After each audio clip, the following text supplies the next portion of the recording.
hay vu vơ về chặng đường dài. Hôm nay anh bên em ta sẽ luôn như hôm nay, và anh chỉ cần có thế. Nếu đến lúc hai ta giận hờn nhau, hãy yêu thương không ngay những phút đầu. Em hãy cứ tin rằng và anh nhớ mãi là anh sẽ không nghi ngờ từ tình ta chớm tan. Anh sẽ không bao giờ để em rơi nước mắt. Anh sẽ không bao giờ để em buồn dù chỉ là vài giây. Anh sẽ lặng im như khi em hay cáu gắt. Anh sẽ yêu em hơn bản thân anh hứa chắc.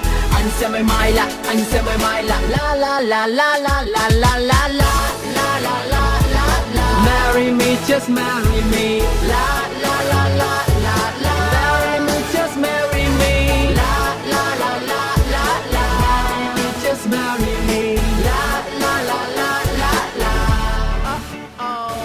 Sáng thức cùng giờ đi làm chung một đường, ăn chơi cùng ngày đêm ngủ chung một giường. Tương lai to bự cùng nhắm vào một hướng, hai ta sẽ là một cặp vợ chồng không tầm thường. Cưới nhau vì nhau tại vì có quá trầu hòa. Chuyện lớn nhỏ cứ để anh em không cần lo xa. Giận cứ nói thẳng anh để em la cho đã. Bao nhiêu đó là đủ, thôi đi nha. Mỗi khi em buồn anh sẽ tự mười vào vai thần tán. Mang đi nỗi lo trên trời dưới đất mà không cần cánh. Còn chén thì anh sẽ tự mình nhập vào vai chân thành. Hại não sáng đến chỉ để nụ cười em luôn gần anh. Sẽ em đi mới bây giờ đã thấy rằng I miss you. Muốn nói với em một câu thật lòng là I miss you. Hôm nay bất chấp tất cả anh muốn nói với em là em ơi, I wanna marry you. Anh sẽ không nghi ngờ từ tình ta chớm tan. Anh sẽ không bao giờ để em rơi nước mắt. Anh sẽ không bao giờ để em buồn dù chỉ là vài giây. Anh sẽ lặng im như khi em hay cáu gắt. Anh sẽ yêu em hơn bản thân anh hứa chắc. Anh sẽ mãi mãi là la la la la la la la la.